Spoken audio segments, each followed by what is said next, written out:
عليكم ورحمة الله وبركاته. ازيكم يا جماعة؟ اخباركم ايه؟ يا رب تكونوا جميعا بخير. اللهم صل وسلم وبارك على سيدنا محمد وعلى آله وصحبه وسلم. اللهم نسألك رفاقة نبينا محمد عليه الصلاة والسلام في الجنة. اللهم نسألك حسن خاتمة. اللهم امين يا رب العالمين. معنا دلوقتي مع فتح كروت جيمز، ومنساش رقم واتساب لأي استفسار أو عشان يوصلك جديد حل شفرات الكروت برسالة خاصة على الواتس ورئيس الجروب، واللي من خارج مصر يحط كود الدولة. الناس الجديدة اللي مشتركة في جيمز هندخل على ماين من تحت،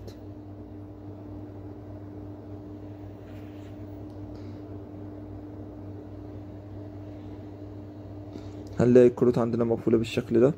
تمام، هنبتدي هسيب لك سكرينة فيها التلات كروت اللي هتفتحوا هنا. تمام، كل اللي انت هتعمله هتدور على الكارت هنا او هنا او هنا او هنا. دول 4 صفحات للكروت، يعني دي صفحة 2 3 4. تمام، الكارت اللي هتلاقيه مقفول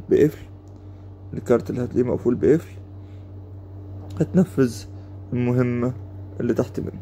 الكارت اللي هتلاقيه مقفول بقفل هتنفذ المهمة اللي تحت منه، والمهمة يا إما إضافة صديق يا إما فتح كارت تاني. فبتدور على الكارت التاني وتفتحه عشان يفتح معاك الكروت.